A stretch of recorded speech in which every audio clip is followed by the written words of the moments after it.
제 어머님 얘기를 좀 하려고 합니다. 한마디로 말하면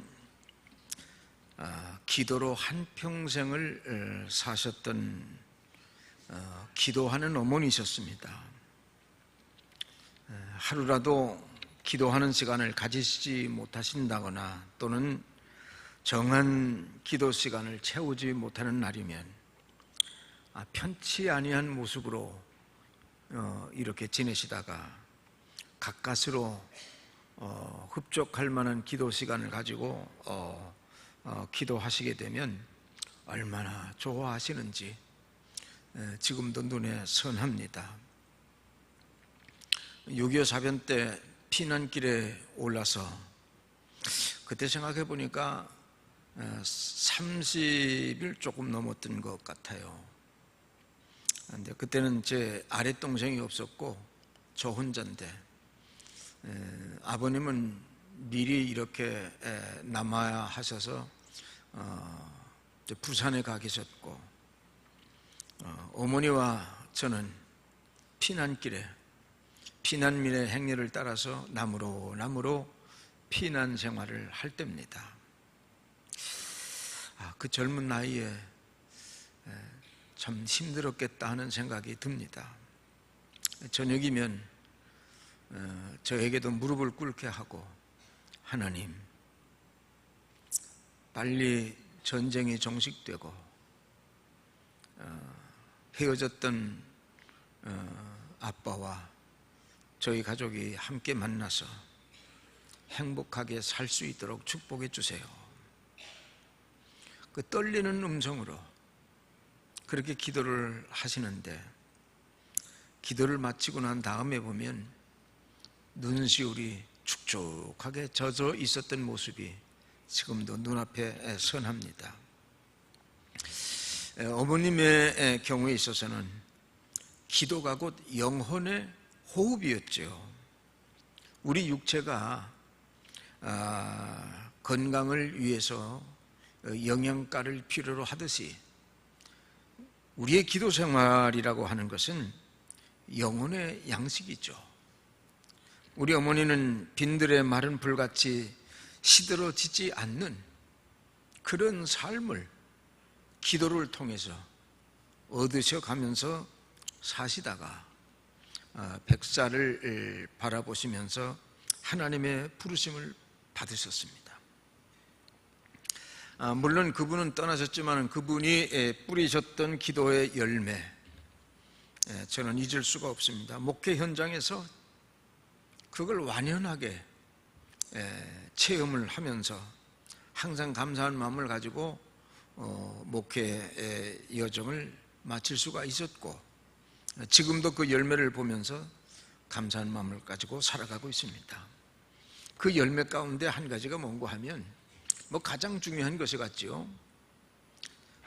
가는 곳마다 저는 좋은 교회를 만났습니다. 좋은 교회를 만났다고 하는 얘기는 좋은 교인들을 만났었다는 얘기죠.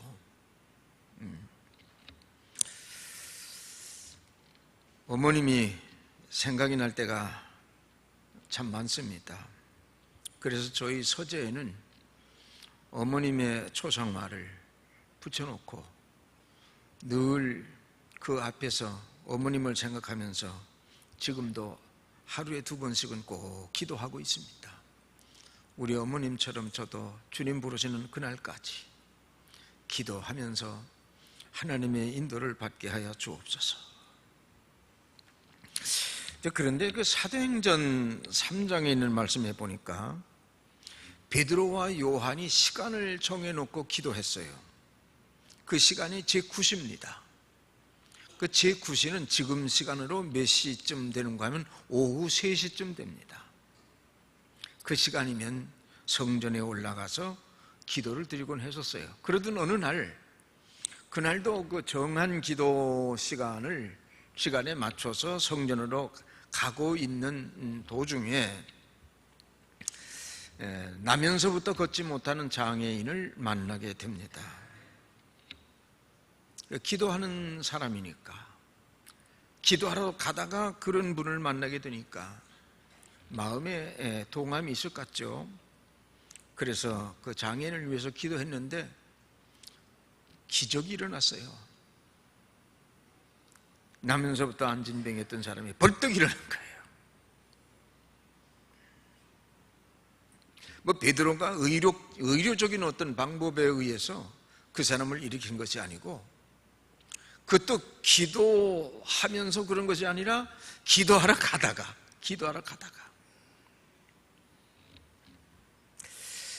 기도하겠다는 마음 가졌다고 하는 것 그 자체가 얼마나 중요한지 모르겠어요. 근데 사도행전 16장 18절에 보니까 그 바울의 이야기가 나오는데, 바울이 귀신 들린 여인을 향해서 얘기합니다.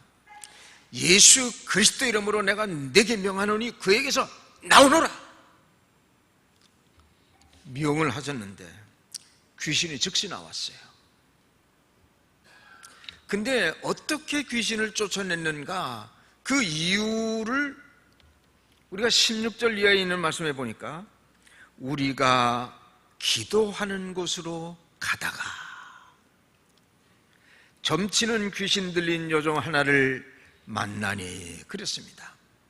기도하는 곳으로 가다가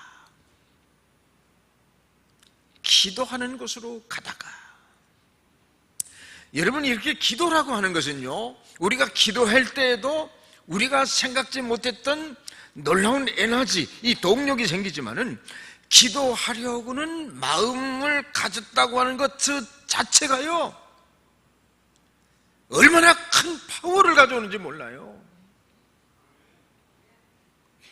그런 의미에서 정신적이거나 육체적인 질병, 이 모든 우리를 옥죄고 있는 모든, 우리를 억압하고 있는 모든 것으로부터 우리를 자유하게 하는 것은 바로 다른 데 있는 것이 아니라 기도다. 기도하는 마음을 가졌는데도 이런 역사가 일어났다고 하면은 우리가 기도할 때는 어떤 일들이 일어나겠는가 말이야. 가히 짐작이 가고도 남음이 있죠. 예수님 당시에도 그랬고, 예수님 이후 바울이 그 복음을 전할 때도 마찬가지지만은 육체의 질병뿐만 아니라 각종 근심과 걱정, 염려, 불편함 모든 것으로부터 자유롭지 못했던 그런 장애인들, 고통에 시달리면서 하루하루를 지옥과 같은 괴로움 속에서 살아가고 있던 모든 사람들에게 진정한 자유를 가져다 줬는데, 그건 어떻게 가져다 주었느냐?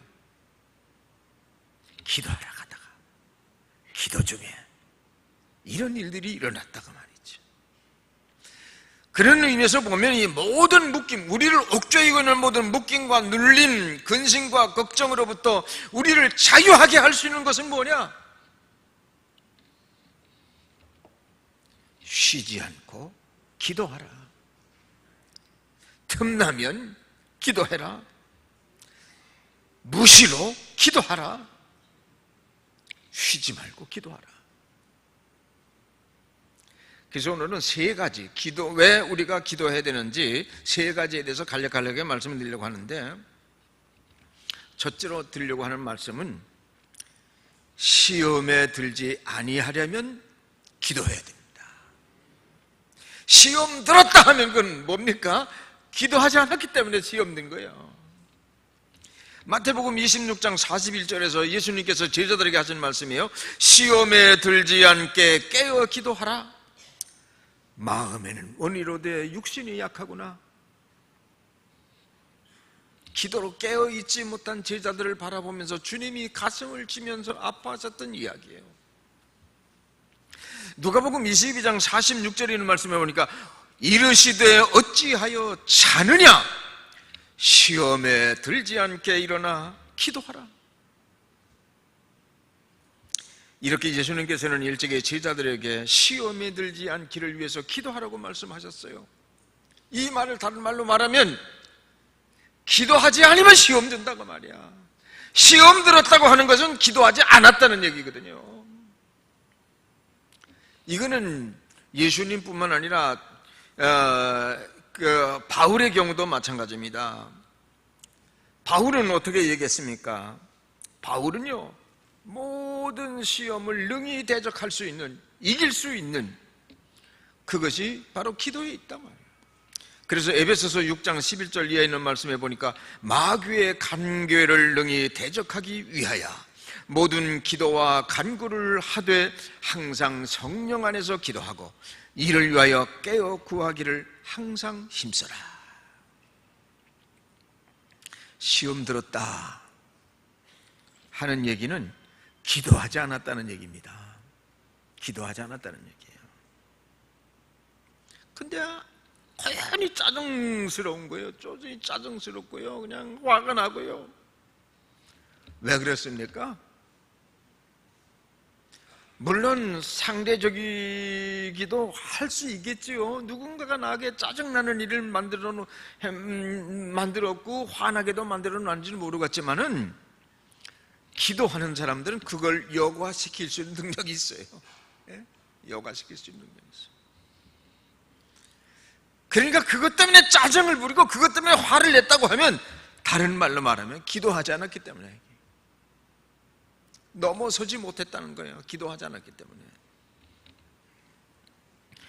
요새는 부부가 서로 미워하고 갈라지는 경우들도 좀 비일비재한 것 같은데, 갈라지기 전에 기도하지 않았다는 거예요. 또 참 불행한 일 가운데 하나는요, 부모와 자식들이 서로 미워하는 그런 그 불편한 관계가 되는 경우들을 주변에서 종종 만나볼 수 있어요. 기도하지 않았기 때문에 그렇습니다. 천륜 아닙니까? 부모와 자식은 천륜이 아닙니까? 그런데 지상의 천국이라고 우리가 얘기할 수 있는 교회에서도 마찬가지입니다. 괜히 트집을 잡고 사사건건 반대하고 마귀의 시험에 빠졌기 때문에 그래요. 기도하지 않았기 때문에 그래요. 그래서 에베소서 6장 18절에서는 이렇게 말합니다. 이를 위하여 깨어 구하기를 항상 힘써라. 골로새서 4장 2절은 이렇게 또 말합니다. 기도를 계속하고 기도의 감사함으로 깨어 있으라. 이 말씀을 굳게 잡고 깨어서 기도해야 된다. 때로는 부르짖어 기도하고요, 또 때로는 금식하며 기도하고요, 또 때로는 목적을 정해놓고 작정하고 기도를 하고요. 걸을 때도 생각 없이 걷는 게 아닙니다. 걸으면서 무슨 뭐 상점 간판 보고 그러면서 걷는 게 아니에요. 기도하면서 걸어야 돼요. 여러 해 전인데 제가 중앙시장 하고 농협 있는 그 사거리 그쪽을 지나는데, 언제부터 그렇게 그 안진뱅이의 그런 그 장애를 갖게 되는지는 몰라도 거기서 이렇게 손을 벌려가면서 지나가는 사람들에게 동정을 요청하는 사람을 보았어요. 그때 저는 그런 기도를 드렸습니다. 하나님, 이렇게 두 다리로 벌쩍벌쩍 걸어 다닐 수 있게 하신 것 감사합니다. 허락하시는 그날까지 이렇게 계속해서 걷고 걸을 수 있는 건강한 다리를 허락해 주세요. 그리고 또 그 환자를 위해서도 기도가 되더라고요. 장애인을 위해서 기도해야 되더라고요. 하나님, 얼마나 불편할까요? 얼마나 불편할까요? 세상에 주지 못하는 위로와 평안을 저에게 허락해 주세요. 예, 기도했어요. 또 한 번은 이렇게 사거리를 지나가는데요, 시각장애인을 위해서요, 그 전봇대 같은 데다가 이렇게 누르면은 그 소리가 나잖아요. 그 장애인들이 걸어갈 수 있도록. 시각장애인이 그걸 누르고 있는 거예요. 가슴이 아주 짠하게 아프더라고요. 하나님, 오늘까지 제 시력을 지켜주신 거 감사합니다. 주님 허락하는 그날까지 이 시력 그대로 지켜가면서 제게 맡겨진 소임이 아직도 남아있다고 하면 감당할 수 있게 해주세요. 그리고 주님, 저 시각장애인 이 복잡한 세상살이 보지 않고 하나님의 나라만 소망하면서 그 나라를 바라보면서 주의 평안을 가지고 남은 삶을 살아갈 수 있도록 지켜주세요. 그런 기도가 드려지더라고요. 그러니까 우리가 일정하게 베드로나 요한처럼 또는 바울처럼 시간을 정해놓고 기도도 해야 되지만은 걸어가면서도 기도할 수 있단 말이에요. 걸어가면서도요. 운전 중에도 마찬가지입니다. 운전 중에도요. 주님 목적지까지 안착하는 그 시간까지 운전대에 손을 얹고 하나님께 기도하면서 운전하는 거예요. 일하는 사람도 마찬가지입니다. 아이고, 남들은 팔자가 좋아서 놀면서 사는데 이게 뭐야, 이 더위에 이렇게 일하면서. 생각해 보세요. 일하고 싶어도 일자리 없는 사람들이 얼마나 많은지 아세요? 일자리가 없어서요. 일하지 못하는 사람들이 너무너무 많아요. 일할 수 해주신 거 감사합니다. 학생들은 공부하면서도요, 하나님 솔로몬의 지혜를 주세요. 다윗의 담대함을 주세요. 얼마든지 기도할 수 있잖아요. 우리가 이렇게 쉼이 없이 기도하는 삶을 살면 누가 가장 귀하게 보시겠습니까? 그 두말할 것 없이 우리를 사랑하시는 우리 하나님이 너무나 귀하게 보시겠죠. 근데 하나님의 말씀에서요, 이 마귀를 가리켜서 뭐라고 얘기한 줄 아세요? 시험하는 자다 그랬어요. 그래서 마태복음 4장 3절에 있는 말씀을 보니까 시험하는 자가 예수께 나와서 이르되 그랬어요. 우리에게 시험을 가져오는 자는 바로 그 본인이 자신이 될 수도 있을지는 모르지만은 그 안에 마귀가 역사하기 때문에 그런 거예요. 또 데살로니가전서에서도요 3장 5절에서도요 바울이 얘기할 때 시험하는 자가 너희를 시험하여 그랬어요.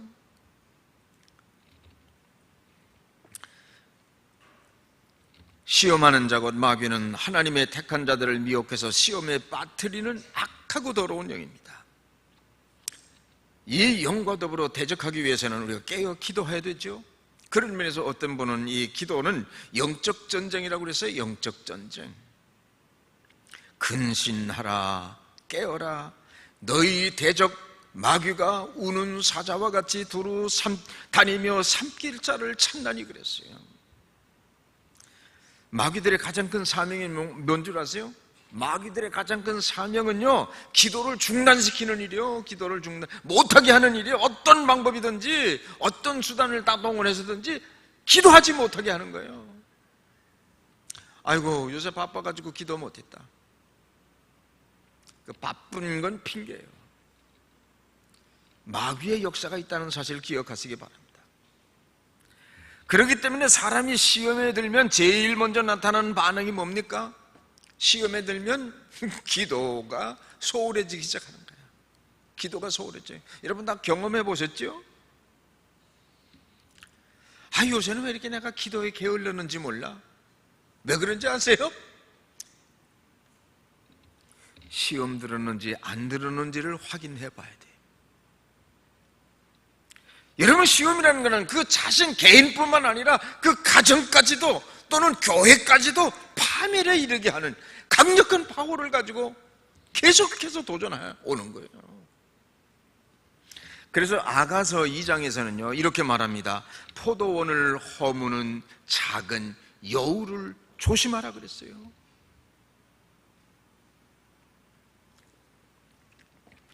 시험에 들지 않기 위해서는 기도해야 된다.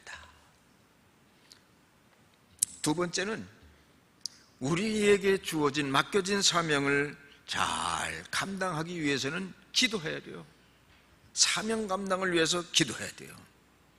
비록 그것이 작은 일이라고 할지라도 충성스럽게 감당하려고 하면 기도해야 돼요. 베드로전서 5장 8절에 있는 말씀을 보면 그 말씀은 어떤 의미로 우리에게 말씀하시는가 하면, 기도 없는 삶이라고 하는 것은요, 충전되지 않은 배터리와 같다는 거야. 충전되지 않은 배터리와 같다는 거야. 저희가 있을 때는 에어컨을 잘 안 씁니다. 14층이다 보니까 문만 열어놓으면 시원하고 그렇거든요. 근데 애들이 온 다음에 이놈들이 그냥 더워하고 그러니까 이거 에어컨에다 틀어봐야 되겠다 해서 리모컨으로 암만 오를 해도 이게 말을 안 듣는 거예요. 이 기계가 말을 안 듣는 거예요. 이게 고장이 났나? 이게 왜 그러지? 한참 동안 이것 뒤지고 저것 뒤지고 하다가 이거 머리가 둔해서요, 뒤늦게 생각이 났어요. 이게 배터리가 방전된 모양이구나 하고서 GM SG 마트에 가가지고 배터리를 사다가 딱 껴가지고 딱 하니까 웅 하고 돌아가는 거예요. 마찬가지입니다. 우리가 주일을 할 때 말이죠, 기도 없이 일한다고 하는 것은요, 자살행위나 마찬가지예요. 남을 살리려고 하다가 기도 배터리가 부족하게 되면 자신이 죽을 수도 있는 거예요. 그러기에 사도행전 6장 4절은 이렇게 말합니다. 우리는 오로지 기도하는 일과 말씀 사역에 힘쓰리라. 기도하는 일을 아주 중요하게 본 거예요. 우리가 교회 생활을 하다 보면 때에 따라서는 아주 힘들어질 때가 있어요. 힘들다. 또 어떨 때는 아주 짜증스러워. 내 생각하고 같지 않으니까 짜증스러워요. 어떨 때는 막 불평이 막 일어나는 거예요. 교사를 하면서도 그렇고, 속회를 운영하면서도 마찬가지고, 여기 있는 분들은 안 그런지 모르지만 성가대 하면서도 그런 사람이 혹 있어요. 여기는 없지만은, 힘들어 못하겠다. 내가 9월부터는 성가대 그만둬야지. 휘청거리는 이유도 사실을 알고 보면 배터리가 방전됐기 때문에 그래요. 영적 배터리. 이게 탈진 현상이 온 거예요. 그런데 더 큰 문제는 무슨 문제인가 하면, 이 기도가 탈진된 사람들이 하나로 뭉치면 덩어리가 되는 거예요. 덩어리가. 이승만 박사가 유명한 명언을 하나 남겼는데 한번 따라해 보실까요? 뭉치면 어떡하고? 헤어지면 해치면 죽는다. 근데 이것도 케이스 바이 케이스야. 복음 안에서 하나로 뭉치면 말이죠, 선한 영향력을 통해서요, 내 자신이 살고, 가정이 살고, 자녀가 살고, 남편이 살고, 아내가 살고요, 이 교회를 살리는 동력이 되지만, 원망과 불평과 시비가 뭉치게 되면 암덩어리가 되는 거예요. 암덩어리. 그 암덩어리가 어디서 생성이 되게 되면 이게 전이 돼가면서요, 온몸을 완전히 쑥대밭으로 만들어버리고 말아버리는 거예요.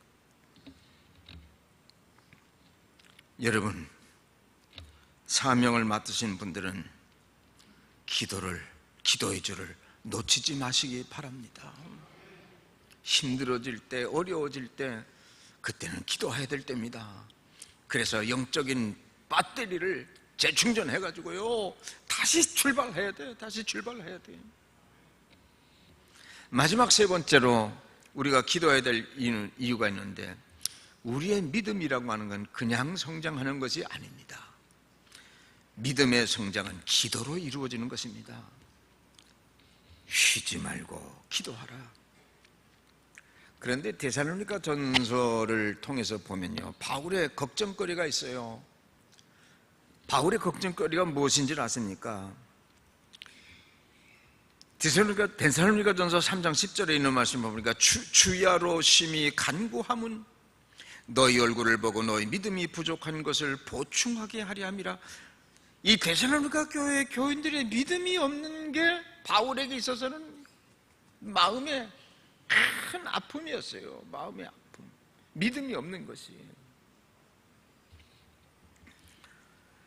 그런데 데살로니가 전서를 이제 지나서 그 다음에 데살로니가 후서가 시작됩니다. 근데 데살로니가 후서 1장으로 넘어가면서 보니까요, 그 바울의 염려가 이제는요 감사함으로 바뀌어지게 됩니다. 그 걱정하던 데살로니가 교회의 믿음이 자라가는 거야. 믿음이 자라는 거예요. 성장해 가는 거예요. 그래서 이 데살로니가 후서에 가서 보게 되면요, 믿음 이야기를 하면서요 다른 교회들에게 데살로니가 교회의 믿음에 대해서 얘기하는 거예요. 그러면서 칭찬하는 거예요, 그 데살로니가 교회의 믿음에 대해서. 근데 그 말씀을 보니까 그 원어에 의하면은 그 말씀에 보니까 더욱 믿음이 자라고, 믿음 자라는 것이 크게 너무 좋았어요. 또 이걸 다른 의미에서 보게 되면 놀랍게 자라고, 믿음이 자라고 놀랍게 자라고, 이게 그냥 모든 교회들에게 자랑거리가 된 거예요. 그 다음에 세 번째는 풍성하게 성장을 하고, 그것이 바울에게 있어서 기쁨이었어요. 그래서 모든 그 주변의 교회에게 말이죠, 이 데살로니가 교회에 대한 자랑거리 이야기를 하면서 말이죠, 그 감개무량한 그런 그 감동을 그 모든 교회들과 더불어 나누고 싶어 했던 거예요. 근데 어디서 있습니까? 그게 기도를 통해서 믿음의 성장이 주어졌단 말이야.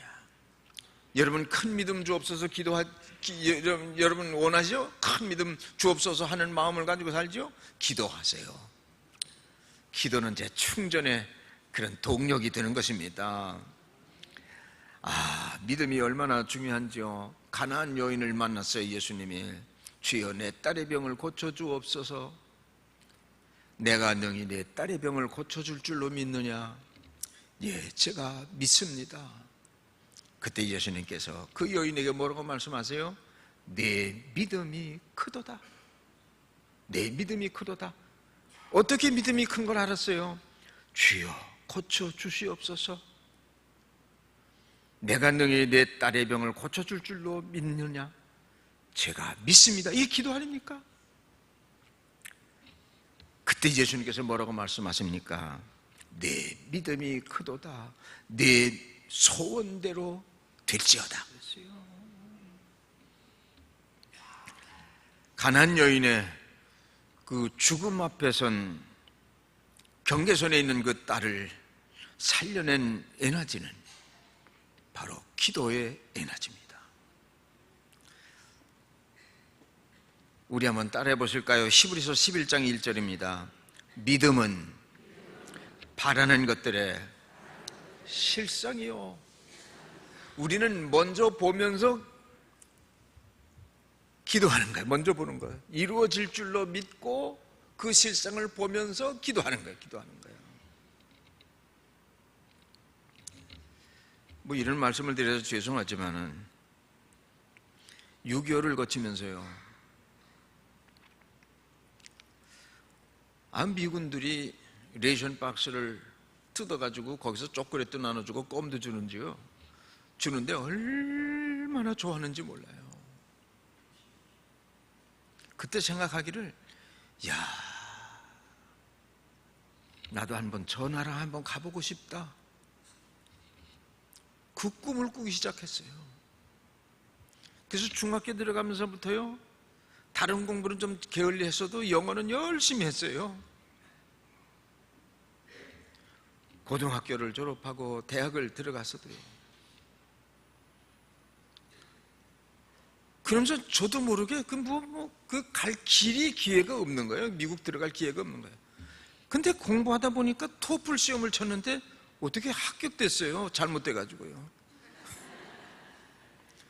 그래서 어려움 없이 쉽게 미국 감리교회가 초청을 할 때, 세 사람 초청할 때 세 사람 중에 하나가 돼서 갔어요. 믿음은 바라는 것들의 실상이요. 건강해질 줄로 믿으면 그 실상을 그리면 건강해지는 거고, 잘 될 줄로 믿으면 잘 되는 그 실상대로 가는 거예요. 이게 얼마나 감사합니까? 근데 그게 믿음에, 그만한 믿음으로 자라가게 하려면 기도가 뒷받침되지 않으면 안 된다는 거예요. 히브리서 11장 6절에 있는 말씀입니다. 따라해 보실까요? 믿음이 없이는 하나님을 기쁘시게 못하나니. 하나님을 기쁘시게 할 수 있는 비결은 뭡니까? 믿음이 있어야 돼요. 믿음이 있어야 돼요. 믿음이 있어야 돼요. 야고보서 5장 15절은 믿음의 기도는 병든 자를 구원하리니 그랬어요. 병든 자를 구원하리니. 의사를 통해서도 구원시킬 수 있고요, 또는 하나님의 직접적인 관여와 개입을 통해서도 병든 자를 치료할 수 있고요. 하나님의 방법은 많아요. 마태복음 9장 29절은 이렇게 말합니다. 우리 같이 따라해 보실까요? 너희 믿음대로 되리라. 근데 그 믿음은 어떻게 만들어진다고요? 기도와 함께. 기도와 함께. 기도와 함께. 마지막 마태복음 15장 28절 다시 한번 말씀드립니다. 따라해 보실까요? 여자여, 내 믿음이 크도다. 네 소원대로 되어라. 할렐루야. 바로 이 이야기가 먼 이웃의 이야기가 아니고 여러분 가정의 이해가 되시고 여러분의 이야기가 되셔서 믿음을 가지고요, 미래로 나가시되, 바로 그 믿음을 충전시키려면 어떻게 한다고요? 기도의 불을 지펴야 되는 거예요. 기도의 불을 지펴요. 쉬지 말고 기도하시기 바랍니다. 기도하겠습니다.